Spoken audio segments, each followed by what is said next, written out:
Welcome to the Principled Podcast, brought to you by LRN. The Principled Podcast brings together the collective wisdom on ethics, business and compliance, transformative stories of leadership, and inspiring workplace culture. Listen in to discover valuable strategies from our community of business leaders and workplace changemakers.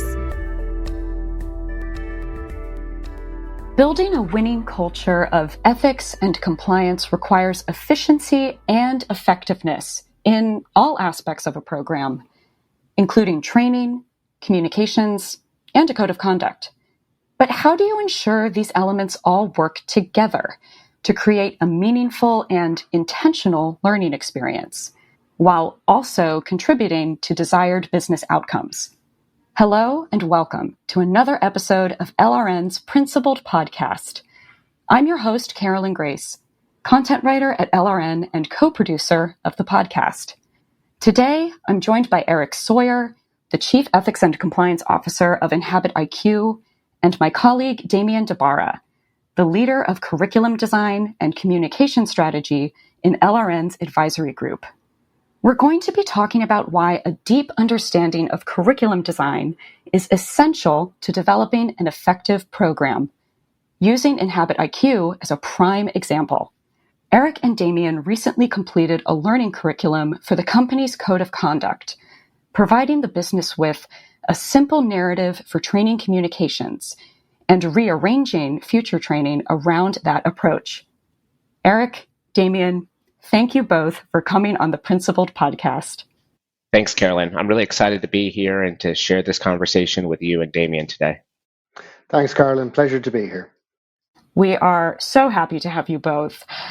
Erick, I'll start with you. For those who may not be familiar with Inhabit IQ, can you start by telling us a bit about the organization? Sure, happy to. So Inhabit is a prop tech software company that's only been around 7 or 8 years, private equity backed, the great story of just growing extremely rapidly over that period of time. And we really focus on kind of two specific parts of the market. One is the residential community. So if you've ever rented an apartment complex, Inhabit provides a lot of the software for many of those apartment complexes and properties that you may have yourself rented a property at or leased at some point in your life. And on the other side of that, we provide property management software solutions in the vacation industry. So if you've ever been and booked a short-term rental through Airbnb or HomeAway or Vrbo or one of those types of booking agents, it's likely that you've had some interaction potentially with Inhabit in the background. So we're a company around of 1,100 employees spread across the globe, made up of just under 40 different entities over a period of extensive mergers and acquisitions. So we're kind of a mixed group of offering software solutions and services. And we're at the point in our kind of company history where we're moving away from what was once a startup mentality to now kind of a leader in this space as we look at best-in-class solutions and best-in-class employee experiences. Thanks. That's quite impressive. Damien, you and I, of course, have collaborated in the past, so I have an understanding of your position, but share with our listeners the nature of your work at LRN. It's a really unique blend of advisory and instructional design expertise. Yes, thanks, Carolyn. So the background to it is that I've spent most of my career as an instructional designer. Originally, I was an instructional designer or scriptwriter, then moved up to being what was called a learning manager, and then became head of instructional design at one point. So I've spent most of my career making e-learning courses, making classroom training, making documents that are used to support those efforts. And over the years, that kind of morphed into going from one learning event up to multiple learning events, or to give it its proper name, a curriculum. So about 4 years ago, I made a pivot and joined the advisory team at LRN in a new role, which is leader of curriculum design and the communication strategies that are rolled out to support those curricula. Those curricula can be really on anything. The bulk of them are in the ethics and compliance space. But they can also involve, onboarding curricula for new hourly associates at a big box retail, how to wrap chicken burgers at a fast food retail outlet, and everything up to complex financial products for financial institutions. So I've been doing this longer than I probably care to admit, but most of my background, as I said, is in instructional design. These days, I worry about reducing efficiency in training time, trying to get people to proficiency in their job faster, trying to make an onboarding experience or an ethics and compliance experience enjoyable, or at the very least, not awful, and trying to make things fun, trying to make things simple. And overlying all of that, at the top of all that, is a focus on good, simple storytelling. I'm a firm believer that if we tell learners a simple story about what they're going to learn, why they need to learn it, how it'll help them in their job, they're much more likely to pay more attention. They're much more likely to enjoy what they're doing, and rather than resenting it, trying to get them to understand that we're not ticking a box, we're trying to move a needle, and that investment in training and development is in their own interest. And that makes a ton of sense. And I'm really looking forward to hearing more about how that was applied to Inhabit IQ. So, Erick, it got me thinking. Prior to our recording, I remember you mentioning that you have a background in learning and development as well. That's a very valuable perspective to bring to the ethics and compliance space, especially given the nature of the curriculum work that you and Damien ultimately produced. Tell me more about that initial spark for this project. What challenge were you trying to solve? Yeah, no, that's a great question. I love Damien's view of the world on how this should look, because I think that aligns very much with some of the things I'll share. My professional career has always been in roles that kind of stood between the business and kind of the ethics and compliance space, oversight, governance, but always had kind of the keen mindset around the idea of how do you make this real for employees when you think about compliance training and initiatives.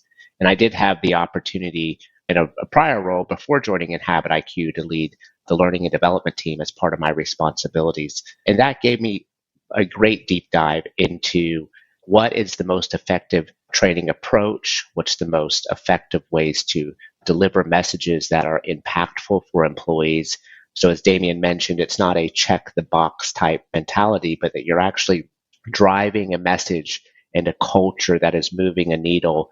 And it's not the dreaded compliance course or fill in the blank exercise that you have to do, taking team members away from their day, but it's something that's actually meaningful, value added, and folks can begin to wrap their head around what we're trying to do as an organization, as well as giving those bite-sized and simple knowledge tactics that they can apply to their day-to-day. So to your question, Caroline, my exposure to learning and development as a leader was really impactful for me. It also drove a passion to say, how do you do this well? I think we've all been with organizations, or many of us, in which we had to take a course or some type of company required learning, and we walked away and said that was probably not the most enjoyable experience. And I think for me, I've always had a mindset around how do I maybe shift that needle just a little bit so our team members, and our leaders can actually wrap their head around and digest learning modules that mean a lot to them and how they show up every single day when they run our businesses or be a part of our teams. Yeah, that makes a ton of sense. So, Damien, when Erick approached you with the request to work together, what was your initial reaction? How did you two arrive at this idea of designing a curriculum for Inhabit IQ? And if I believe it was for specifically their code of conduct. Well, initially, it didn't actually start out as a code of conduct related request. What happened was Erick and the Inhabit team came to us and said, look, we've got a certain identified set of risk topics that we need to provide training to the business on. So the classics you'd expect in an E&C program: anti-harassment, discrimination, conflicts of interest, anti-bribery, corruption, some stuff on DEI, which is becoming increasingly important, and environmental health and safety. The difficulty is sometimes that when you present a learner with the story, hey, here's 6 e-learning courses for you to do, it can seem a little bit overwhelming. It can seem a little bit dispiriting and perhaps a little technical. So what I did was, in a very early on in the conversation Eric and I had, I asked if his company had a code of conduct. Now, the code of conduct document, which most companies have, it's sometimes very celebrated, but oftentimes after it's initially launched, it can get a little bit forgotten. What I wanted to do here was actually put that front and center in the training strategy, because every company has one. And if you look at codes of conduct, I'm being very reductive now, but most codes of conduct have the same 3 or 4 or 5 sections. There's usually an introduction by the CEO or the CICO. There's a statement of the company's mission, vision, and values. And then below that, you'll have 3 or 4 sections. And those sections, generally speaking, I mean, again, speaking very broadly, the first section is usually about people. So that's like anti-harassment policies and training around that, all that kind of stuff associated with people. The second one is usually around the workplace or industry in which you're working. So that might be particular laws which you have to be cognizant of in the industry you're working in and the country that you're working in or the region that you're working in. A third section is often around the company. So protecting company assets, data privacy, records, bookkeeping, that kind of stuff. And then a fourth bucket or fourth area is usually around what we might call citizenship. So environmental social governance, awareness of human trafficking, and how it might impact on supply chains. Every code of conduct is different. And I can say that with confidence because we write a lot of them at LRN. But generally speaking, you find those 4 buckets. When you looked at the Inhabit IQ code of conduct, which was in existence, it's organized around 4 values. So going back to what I said in the beginning, a lot of the value we add is actually not in adding, it's actually in taking things away and trying to arrive at a simpler story to tell the learner. And the story goes something like this. Hi, hey there, thanks for joining the company. If you want to be successful around here and you want to keep the company safe and so the company can be successful, you essentially need to be able to do 4 things. That story, basing it around the values in the code of conduct, is an altogether less intimidating experience for a learner. It's a simpler story to understand. And also, we talk a lot in training about WIFM, what's in it for me, which is frankly what most learners are thinking when they get the email saying they have to do some training. Well, what's in it for them is understanding what the company's values are, understanding what the company's commitments are, will help you in performance reviews. It'll help you in conversations with your manager. It will help you in your conversations with your clients. And it will help you in conversations when you're trying to recruit great talent. So if we can take a series of risk topics like the ones that Eric had identified and then map that to the values or the commitments made in a code of conduct document and then use that as the structure for the whole training story, the whole training message, that makes it a lot simpler for learners to remember. The other great thing about values, as we like to say here at LRN, rules are good, but values are better. The great thing about values is those values in the code of conduct, they're often quite literally on the walls in the business. So when you walk into large organizations, you walk up to the reception desk and somewhere in that area, those values are often literally written on the walls. They'll have badges, they'll have pictures. The business knows about them. You don't have to go through a round of reviews or ideate to get to them. They're there. So what we do is we use the codes of conduct kind of like a framework to hang all of the training off. So the aha moment, if you want, was Eric and I looked at the code of conduct and I said to Eric, look, let me go into the library because it's vast, right? Our library has over 500 learning topics in about 70 different languages. That can be a little overwhelming. It's a bit like the Netflix effect where you open the library and you kind of go, whoa, where do we even start here? And you start lots of things for 2 minutes, but maybe don't complete them. This was an attempt to curate that content for those audience members. So rather than paralyzing them with too much choice and saying, be free to explore and take the training as you want, we wanted to respect people's time. We understand that learners in an organization like Inhabit IQ are busy people. They're time poor, they're training weary, and they want to be, in some ways, told what it is they need to learn. So hanging the training framework off those 4 values made the story simpler, and it enabled us to move very quickly towards deploying those training courses for Eric and the organization. Yeah, that's so interesting, putting the code at the center of this curriculum. I mean, frankly, maybe I'm nerding out a bit, but I find that kind of fascinating because most often I hear conversations around codes where the code is still framed as if it's an entirely separate entity from training. So I'm curious, in your opinion, why you think that isn't happening more often, or really what was the thinking behind making it so integral to the learning experience? Well, the reason for making it integral is because oftentimes it's, as I said, it's already there. That bun fight has happened. A code of conduct authoring process and review process from initial meeting to town hall where the CICO or the CEO launches it, that can take 12 months. And there's a lot of hoopla around it when it gets launched, a lot of attention and energy, but it can quickly kind of fizzle out and kind of get a little bit forgotten.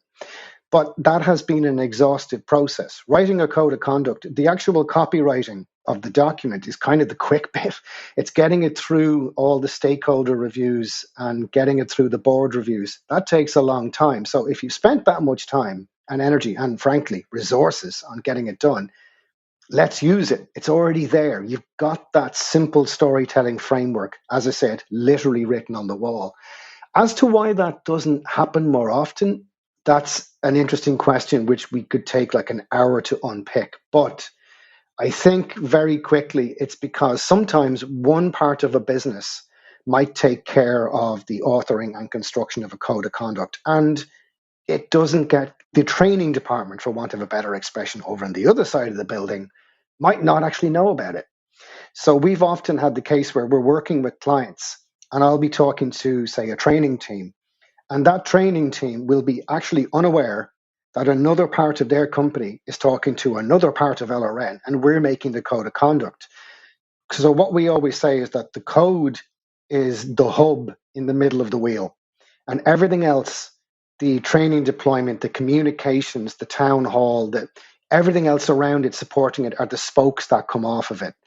We focus on codes partially because that's what we do in advisory. It's our bread and butter. It's most of what we spend our time doing, but also because it's there. Every company usually has one, and they usually have simple 3 and 4 part structures. So our thinking is hang the training framework off of that. Keep the story as simple as possible. Yeah, absolutely. So let's talk about the implementation then. What did you, and I'm asking this of you, Eric, and you, Damien, what did you need this curriculum to address, and how did you bring it to life at Inhabit IQ? So I could start. I think sometimes it's really all about where you're at on the journey, right? And when we came to LRN and got connected with Damien and the team, we had our code baked for about a year. And we had spent a lot of time, just like Damien mentioned, on trying to get that right. We are a company of many business units, a lot of diverse perspectives, and quite frankly, products and services that span the globe. So when we talked about or thought about, okay, what does true ethics and compliance training look like at Inhabit? One of the things we kind of really leveraged was, hey, we really feel good about this code of conduct that we've developed. It's simple, it's digestible, folks can wrap their head around it. There are values that just make sense to every team member across the organization. We had also seen a little bit of insight into this kind of motto that we created, which was all together, all driven. And as an organization, we began to see how those words began to resonate with people. So there was this idea that if we could begin to kind of get that same mindset running across the organization with our values and our code of conduct, that folks would begin to kind of harness those tenets of that in their day-to-day work. So I think we had hoped for, and now what we're seeing is this idea that we were able to marry up the code with the LRN courses that match specifically to the code. And I'll be quite honest, when Damien kind of approached us with this, I thought to myself, I don't know if this is really going to work. This seems a little bit like trying to fit something's already been created. And when we got back to it, and Damien kind of spent some time really understanding kind of the words on the page that had created throughout the past 12 months or so, it was really easy to kind of fit that into our story. And when you took a step back, you were able to see that we're trying to drive good work and good behaviors and Inhabit. And you can do that both from a business success standpoint and from a culture of compliance as well. And it kind of all ties together. So, there was a little bit of skepticism at the front end saying, can this really work? Can this really come together and feel natural from an employee perspective? One of our big initiatives at Inhabit is we're probably not trying to do stuff just to do it. We want it to be impactful to our team members. And in order to do that, it may take us a little bit more time on the front end on how we connect those dots. But we also know when we have it right, when you can kind of see it all come together. So I think we're at the early stages of seeing what that really means and looks like as things get deployed here over time.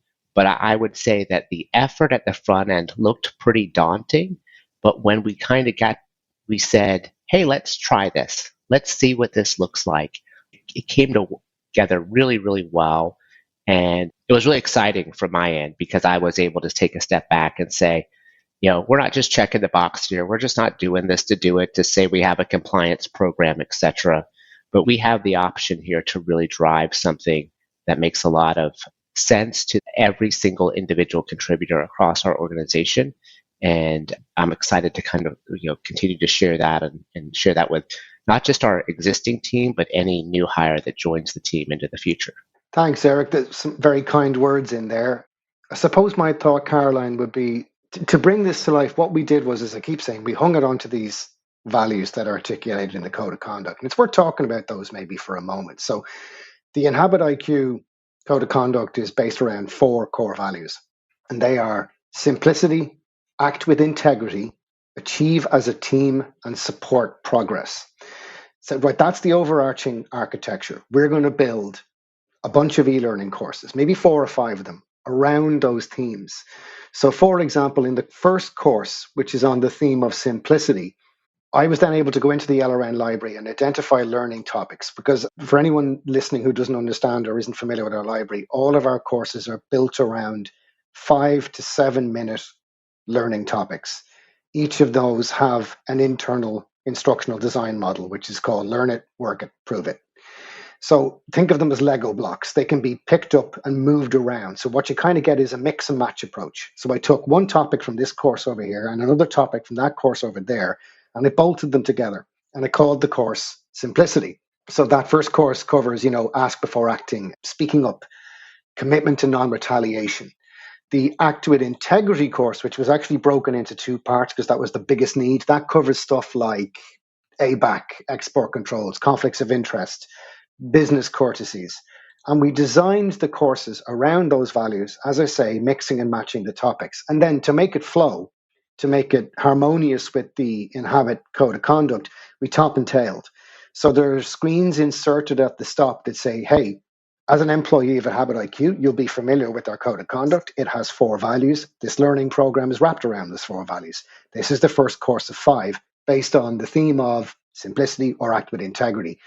Up front, you tell the learner exactly how many minutes it's going to take, how easy it's going to be, and how it's going to help them. So at the start and the end of each course in that curriculum plan, the learner is always told, here's where you are, here's where you're going next, and here's how long it's going to take. So it was designed to we're able to take that library content, which as we know has been built and written over a quarter of a century now. It's solid, really good content, but we're able to modify it in certain places and obviously brand it so that it looks exactly like Erick's business. So the learner isn't getting an LRN product. The learner is getting an Inhabit IQ product with LRN content threaded through it. So it feels the whole time as though this has been considered for me. It's been written for me. It's been written in an understanding of the fact that I don't have a huge amount of time, and it maps to the values that I know and I'm aware of because they are literally written on the walls in the business. Right. And I absolutely hear you on the importance of that simple narrative as well.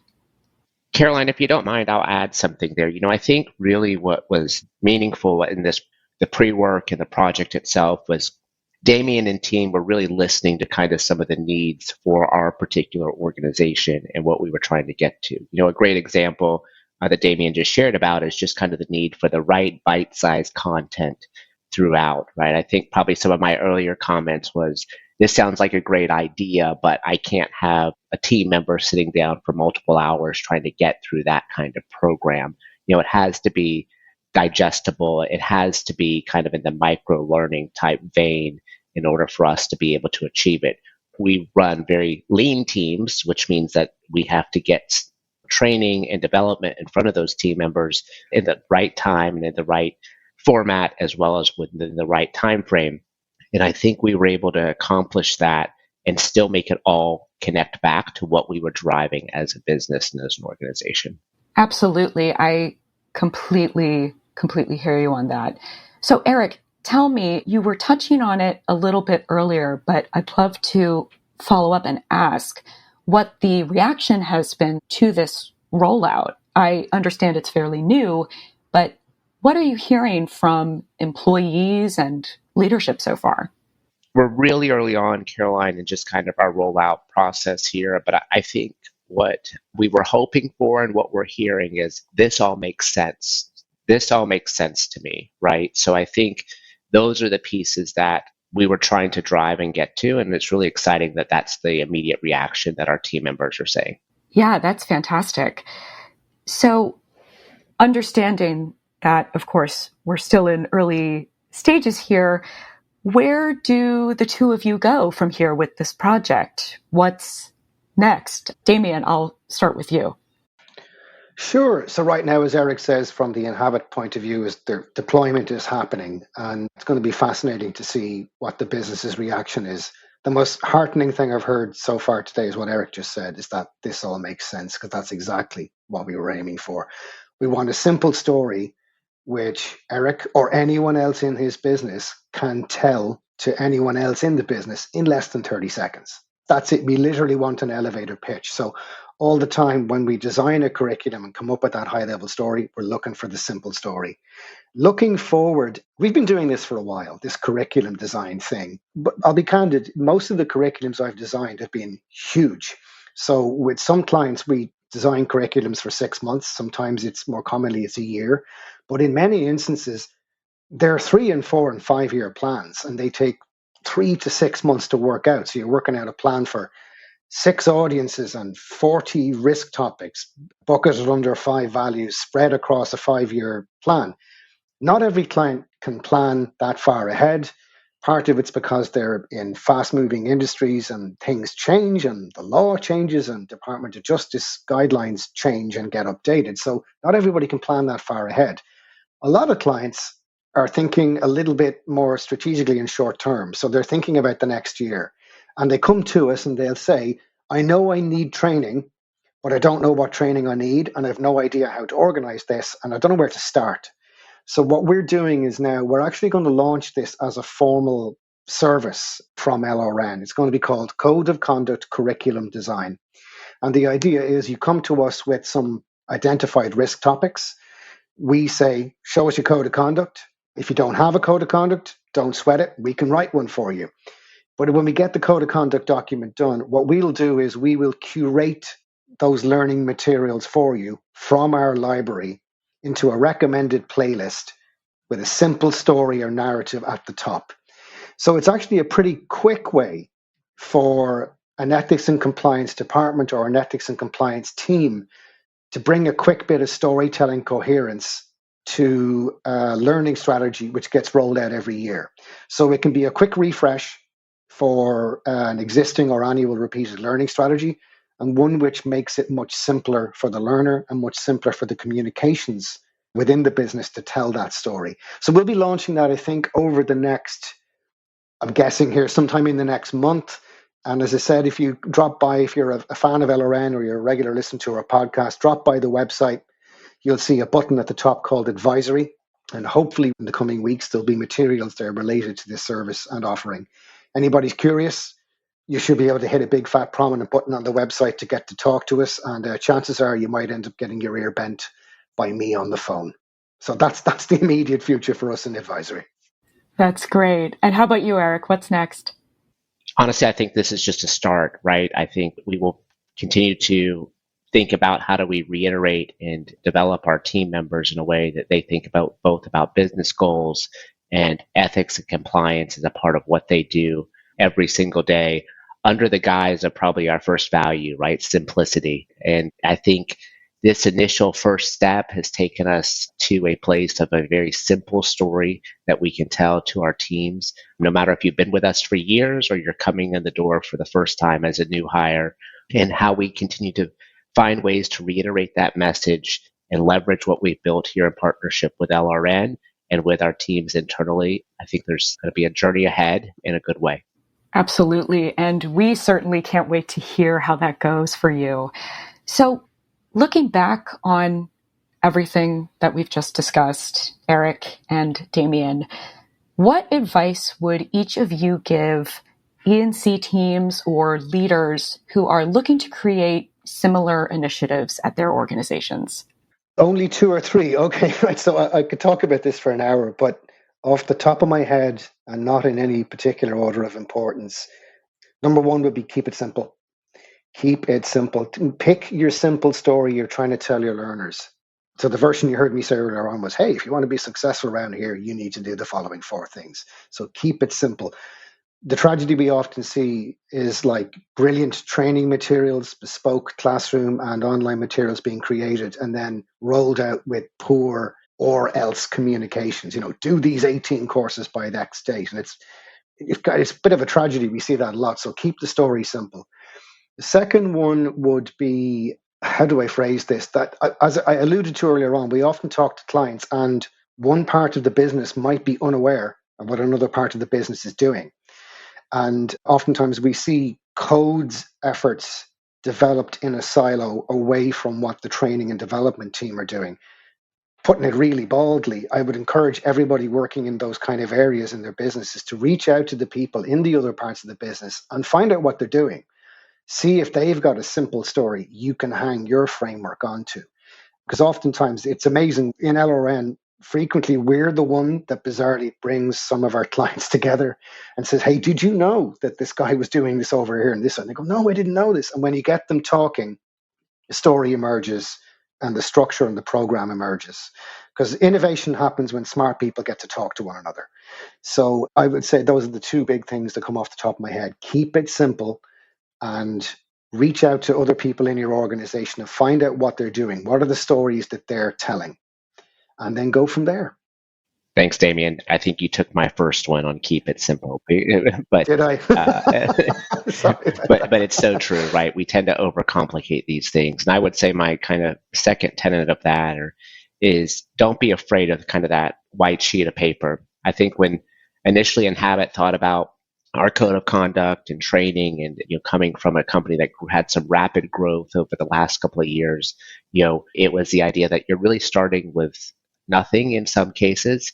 And that actually is probably the greatest opportunity you may ever have to build a program and a culture of compliance and of code of conduct from all the lessons learned that you've seen go right or wrong in your past.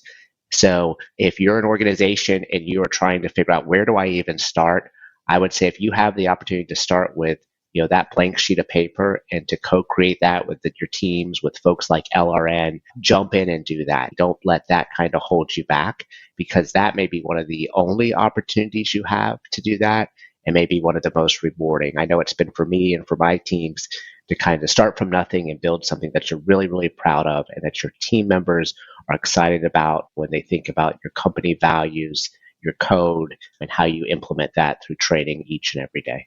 That's great. This has been such an insightful conversation, Eric and Damien. I've learned so much from you two, and I feel like we could keep going for another few hours, as each of you have mentioned at certain parts in this conversation.